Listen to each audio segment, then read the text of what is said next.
Hello everyone, Wizzy Wizard here.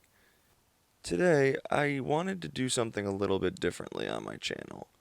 For those of you who do know, which most of you probably don't, I mostly post gaming stuff. But one thing I do love just as much as gaming is talking about funny or weird media. So naturally, as a 90s baby, I did experience some of the weirdest media that the world had to offer. Between TV shows like Land Land of the Before Lost. Time or movies like Home Alone, there were some extremely weird attempts to make some hit TV shows or movies. As I've gotten older, I've realized the 90s seemed to be an experimental time for many industries. There were a lot of technological advances in that time when it came to media, electronics, and fashion, which means we really got some odd attempts at making some popular things. And, as any good con artist would know, kids are where the money's at. And I can't tell you how many times as a kid I bugged the living shit out of my parents for some piece of crap thing that I saw on TV. Which brings me to the point of my video. Ronald McDonald.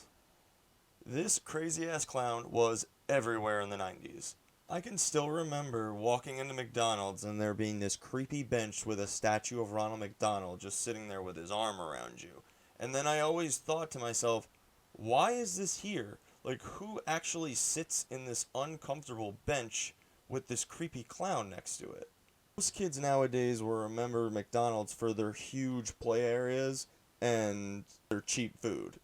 But I remember McDonald's from the 90s for one thing. Well, other than that creepy statue and bench. The Wacky Adventures of Ronald McDonald.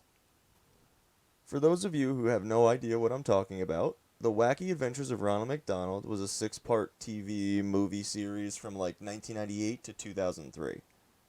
But there was a catch to getting them. You had to physically go into a McDonald's and actually get it over the counter like you would buy food. To be honest, just saying that McDonald's had its own TV series is a bit odd, so naturally I thought it was a good idea that we watch episode 1 together. I hope you enjoy. Okay, let's do this. And as we start our adventure, we pan over this beautifully plastic-looking city.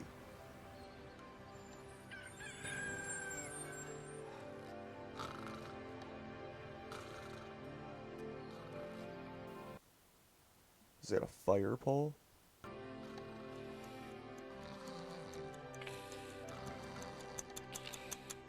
Now that Ronald and Sunday are awake... Oh, the dog's name is Sunday. Sunday. But since they're awake now, they need to sing a song to get ready for the day. Getting even cooler, step into a new beat. Got it tingling inside me and it's spreading to my feet. McDonaldland is changing. Everything is rearranging. I can't sit still cause it's a beautiful day. So now that Ronald and Sunday are done jamming out, Ronald decides to just scare the shit out of Sunday. They have absolutely no plans today or for the entire weekend. Their friend Tika actually asked them to go camping. Oh, hey, someone's calling on the picture phone. Hi, Ronald. Oh, hi, Tika. What's up? Well, it's a really nice day, and winter's right around the corner. So I was wondering if you and the gang might want to go camping together out in Far-Flung Forest. Oh, and the episode's called Scared Silly.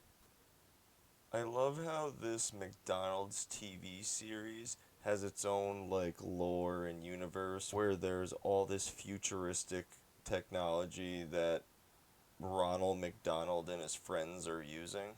I also love his picture phone computer. The thing is huge and it's got a ton of screens and buttons. So naturally, Ronald agrees and wants to go camping. Weather's perfect for a camp out. But Sunday is basically the complete opposite of Ronald, and he wants nothing to do with it. Hold on a minute, Ronald. Camping in the woods? I don't like ticks and fleas. Ronald tells Tika to get the gang together and meet him at the car in 5 minutes. Call the gang and have them meet us at the car in 5 minutes. And then Tika says the weirdest shit. This is going to be a trip we'll never forget. Why you gotta be freaking weird, Tika? Like, we're just going camping. Ronald ignores the obvious warning signs and then calls his friend Birdie What birdie? and then his friend Grimace Camping in the woods? to tell them to come camping with him. Why don't you join me and the gang? We're going camping. They all agree, even though Birdie for some reason thinks that she's gonna get abducted by aliens, and Grimace is afraid of absolutely everything. Ronald, I can't watch any more TV. No, it's scary. Now, every channel I turn to is movies with vampires and monsters and baby dogs. Ronald grabs his tent and a flashlight.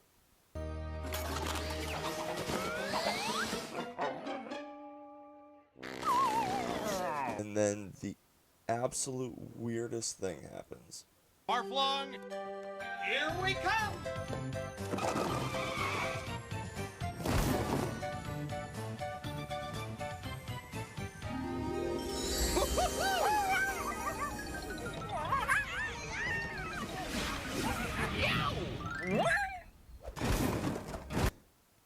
Who in their right mind thought it was a good idea to start the first part of the show in live action, then convert it into a cartoon?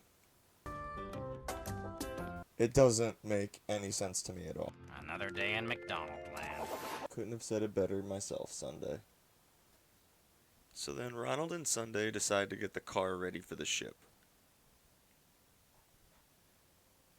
Then Ronald and Sunday decide to get the car ready for the trip.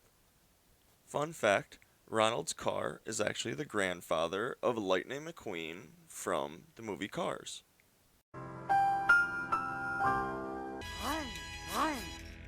They go over to the computer, they press the camping button, and then all of the camping equipment gets dumped onto the top of the car with no straps or way to hold it down. Because of course they did, because it's Ronald McDonaldland. Another day in McDonaldland. Then the entire group shows up, but they don't explain who 50% of them are. They just kind of hope that we catch their names in passing as other people say it throughout the show. Oh my god. 1, 2, 3, 4, 5, 6, 7, 8, 9, 10. Guys.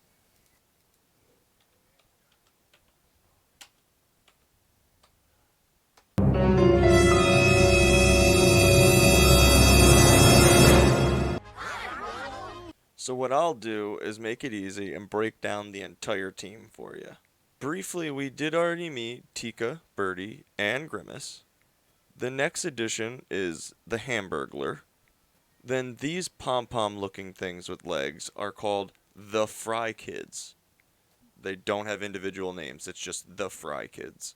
And lastly, my favorite characters of all, the McNuggets. Be prepared. That's the McNugget motto. And I don't say this very lightly, the McNuggets are my spirit animals. Now, as you can see, our plastic city has somehow turned into a cartoon as well.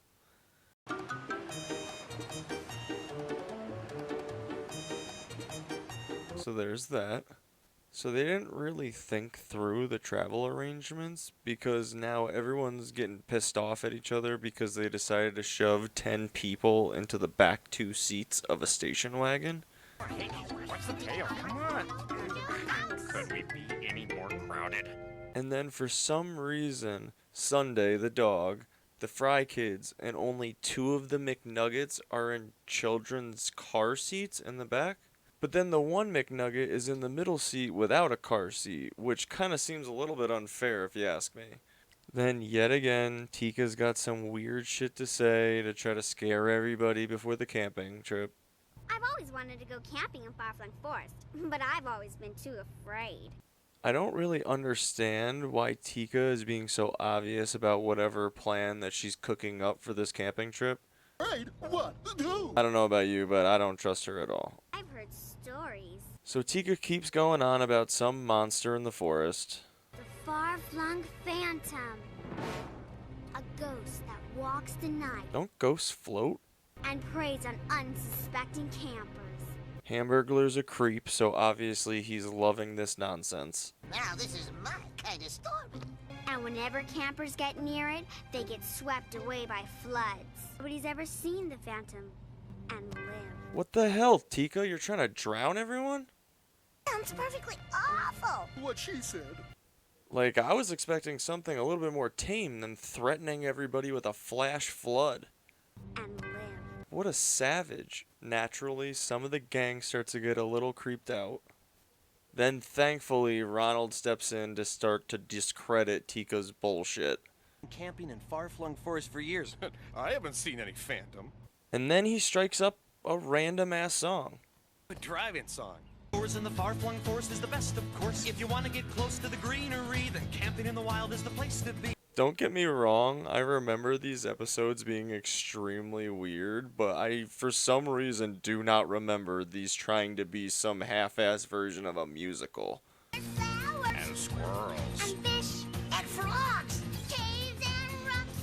And lots of blood. Because at least 3 or 4 times during this episode, they jump into a random song about complete nonsense. It's mostly about what they're doing in that exact moment, or what they need to do. Looking for a bird laying in the tree. So they sing all the way to the forest. I hope a bear doesn't come for me. That's oddly specific, Grimace. Why would a bear come after you? They park their car and then start walking into the forest. Then Tika drops a walkie-talkie and then starts acting extremely suspicious when Birdie just tries to give it back to her. Tika, you dropped something. Oh, yes, well, I brought this walkie-talkie in case we split up. We could stay in touch, but oh, darn it, where's that other one? My spirit animals decide that they'd rather not walk, so they con Grimace into carrying them. We thought you might need an extra body, Grimace. I love these things. Oh, that's weird. Like a normal dog, Sunday decides to chase a squirrel and then immediately regrets it. Squirrel!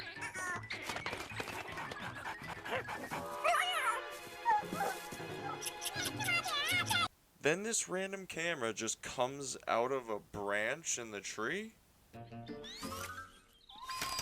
And it zooms in on them as they're walking and no one notices. The funny thing is, the first thought that popped into my head was like, there's either an extremely long wire or the Wi-Fi is really good.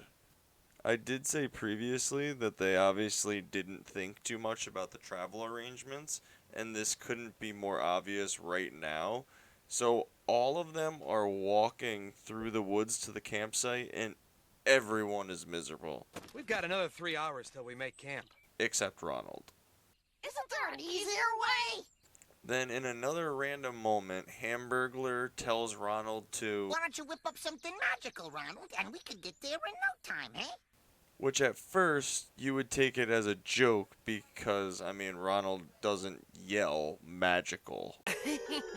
I mean, he's just a clown. But then, Ronald all nonchalantly just says, Little work now, and we'll have a little magic fun later. like, bro, if you have magic, use it for something useful. It's obvious that everyone is sick of walking, but you'd rather use it for fun. Imagine if Harry Potter only used magic for fun. There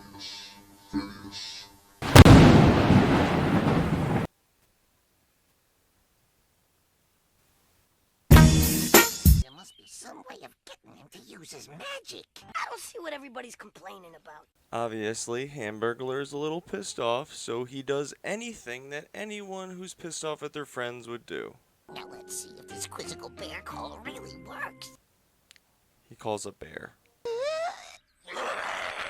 The Phantom! Everybody's gonna be so scared if this thing works. Oh, it works all right. Oh. Everyone says f***, and they take off running.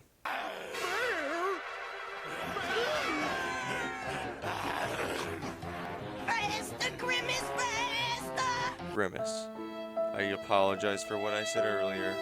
I totally understand now why you would think a bear would come after you.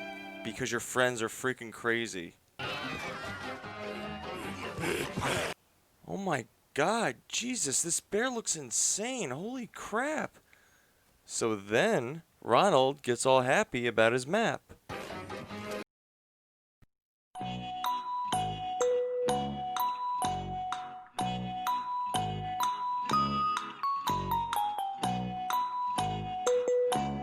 Another day in McDonaldland.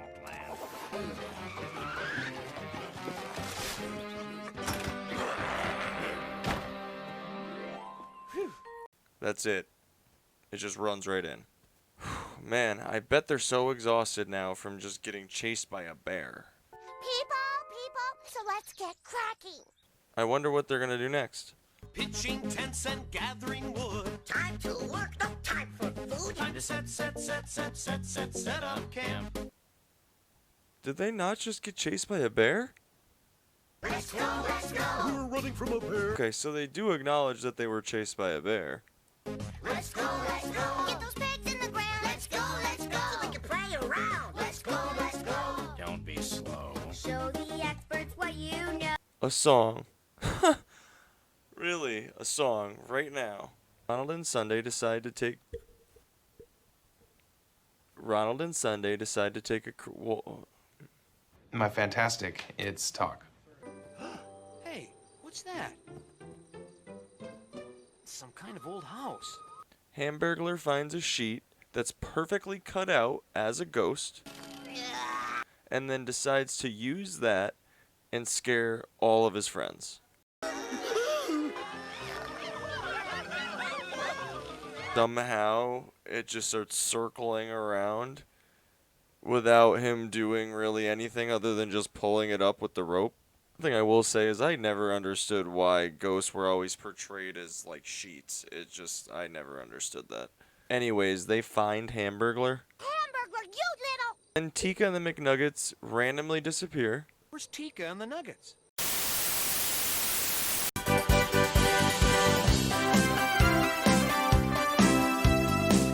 Welcome to Theory Time with Dr. Wizzy. My theory today is that Tika murdered the McNuggets. And if she did, we are going to have a big issue, Tika. You little... Then the sky opens up and it starts pouring. Naturally, Ronald finds an umbrella plant and he just blows into it and it turns into an umbrella. Tika and the McNuggets teleport back just in time for a tornado to drop down right on their camp and then strip the clothes right off the McNuggets. This obviously means that the team is going to break into the house that Ronald and Sunday saw earlier. Because why wouldn't they? What gets me is Ronald is magic. They've established that. So why couldn't he just use his magic to get them home or like back to the car? Why did he have to break into someone's house?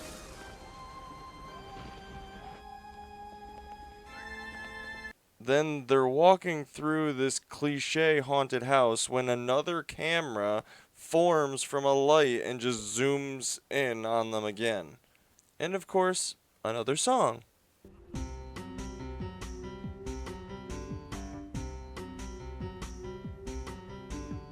I will say the beat of the song is actually pretty dope. This place is creepy, but you must admit you won't do better on a night like this. Who could live in here? What family? Exactly, Ronald. A family lives here. But you broke into their house because you didn't want to use your magic for anything other than fun. Ronald seems to be way too irresponsible to have magic, if you ask me. Then Ronald spots a rejected Star Wars droid design. Cool. Then they all continue through the house to a group of doors. Let's see where those doors go. But they do have a little problem. Look, no knobs. Then all of a sudden, this giant hologram of a head just appears behind them and starts reciting riddles to them. Never push and never pull. You're finished when your plate is full. Exercise your force of will. You proceed by standing still. And then he just leaves. You're finished when your plate is empty, and you always start with a salad fork. Okay, Birdie. I've been opening doors all my life. Just like thinking about these mops with legs just running around their whole entire lives just kicking shit is hilarious. Somehow they just like fall down a trap door, but like no one's paying attention. What happened? Which makes no sense because they're in a small area with like a few doors, so the fact that every single person was not paying attention to the only people kicking the doors is kind of insane to me. Are you okay? But thankfully they are okay. A clue. You're finished when your plate is full. Like, come on, friends. Then the gang gets back to business, and they find a clue. So somehow, this giant plate appeared in the center of this room without them realizing it when they first came into the room. Now be still. Do it. So naturally, one of the doors opens up. Ronald takes charge and leads the group upstairs. Hey, let's check out some of these doors.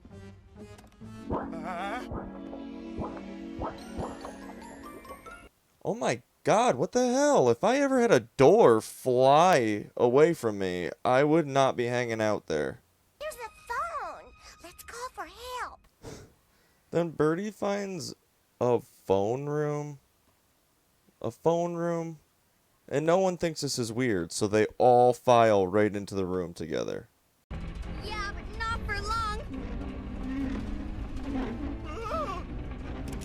We'll be crushed. Oh my God, what's gonna happen?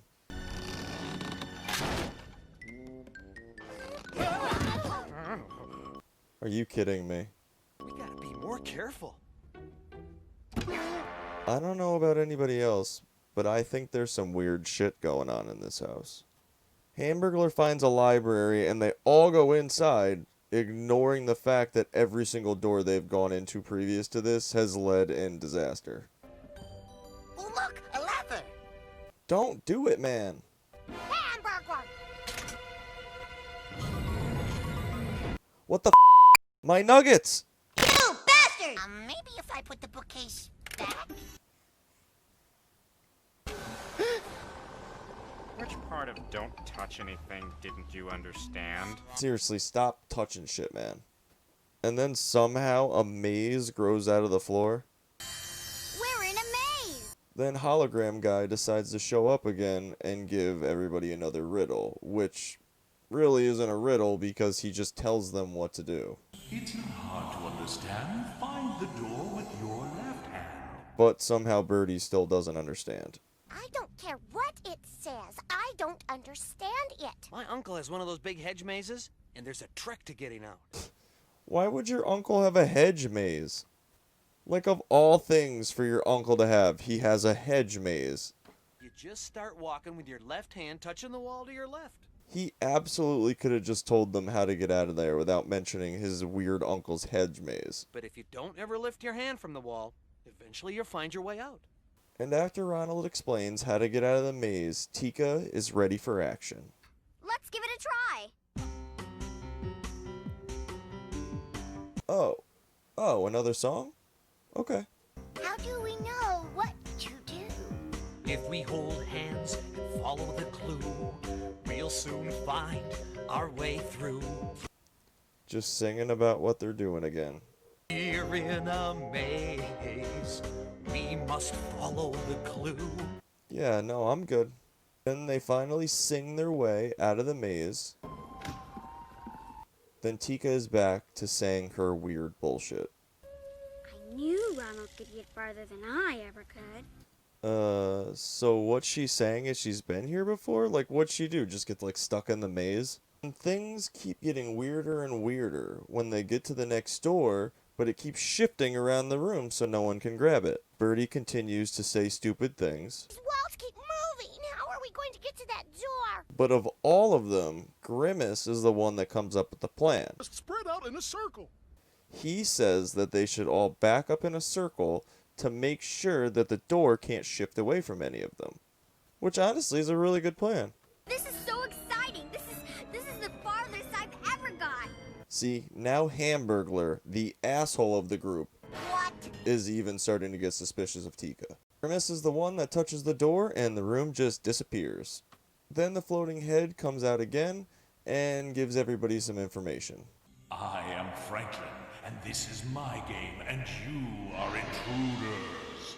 See, I knew Ronald shouldn't have broken into this guy's house. This is like some kind of big cheese ball computer game, isn't it? Cheeseball computer game. Ronald, do you know what computer games are? Anyways, Franklin wants to have a little bit of a brain battle. You can beat me by pitting your brains against mine. Well, that does it. Game over. And Sunday has zero faith in his friends. I assume we get something. Why would he give you something, Birdie? 1, you broke into his house. 2, he's already kidnapped some of your friends, so like, why are you even asking for anything? Then Franklin is all about the riddle still. What is it that the more you take away from it, the bigger it gets? I know. No helping. Tika answers incorrectly, and another hole appears in the floor, and she falls in. The answer is a hole! Oh, man. I read that one on the bottom of a gum wrapper. Obviously, Sunday isn't impressed with Franklin. But what's crazy is, as the dog, Sunday is probably the most intelligent of all of his friends. Why don't you go next? I'm in no rush. So in this next part, Franklin realizes that Birdie and Hamburglar on their own have no chance to answering him correctly, so he allows them to work together. Gotten this far together. Okay, we're ready. And his answer doesn't disappoint. Mothballs? Then somehow, a hologram blows so hard That's what she said. that he creates a hurricane indoors, which proceeds to suck Birdie and Hamburglar into the ceiling. Wait, I think the answers are also the traps. Are you kidding me, Ronald? It's my turn. What costs nothing but is worth everything? Weighs nothing but lasts a lifetime. That one person can't own, but 2 people can share. Wow, Franklin, that was super deep.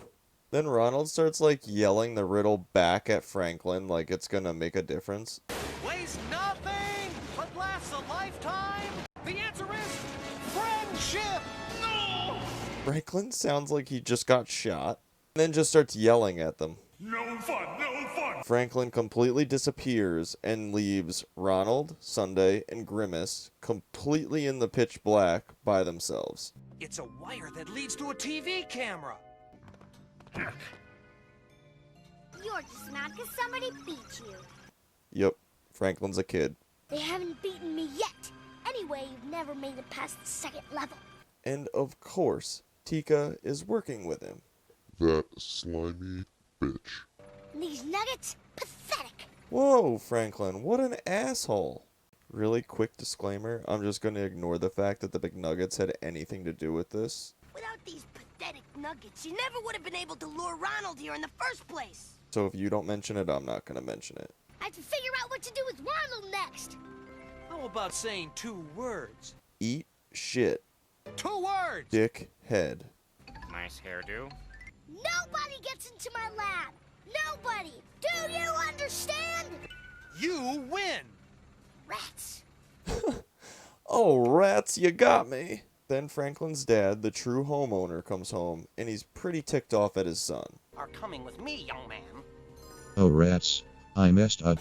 I mean, the fact that he left his child alone with access to all of this stuff is kind of negligent, if you ask me. And then to not be, like, completely furious with your kid when you come home and there's, like, a bunch of strangers in your house You're going to have to stop scaring people. that he just tricked with an elaborate prank. I knew I had to leave the lecture early when I saw the lightning on the mountain. I don't know how many times I've told my son not to reprogram the virtual reality projectors. Oh, and the McNuggets did a sweet flip.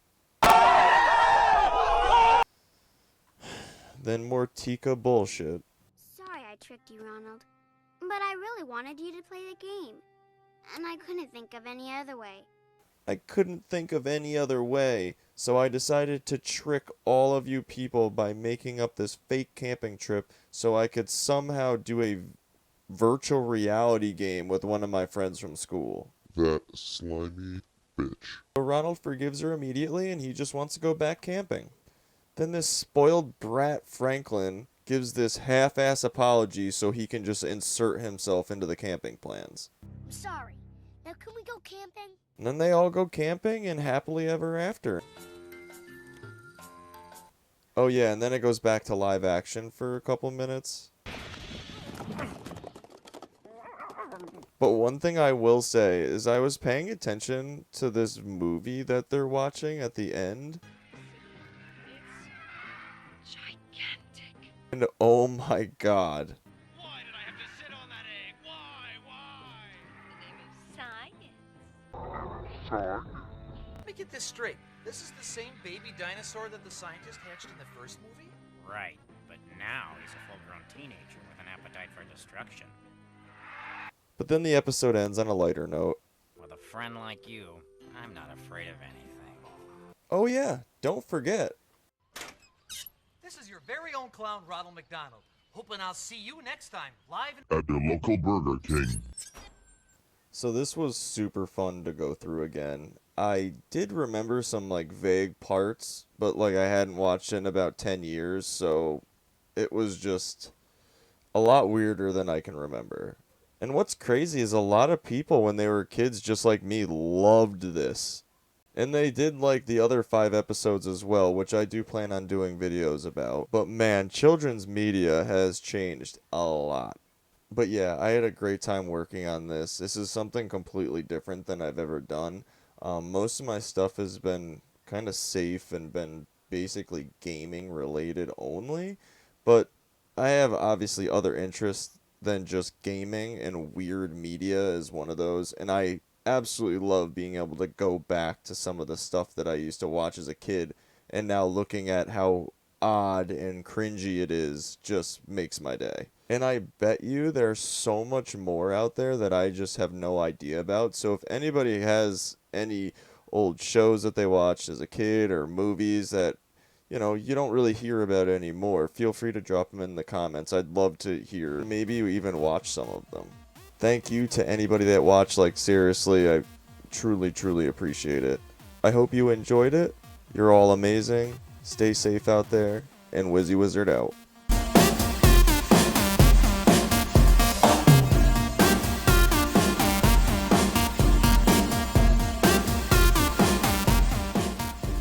Another day in McDonaldland.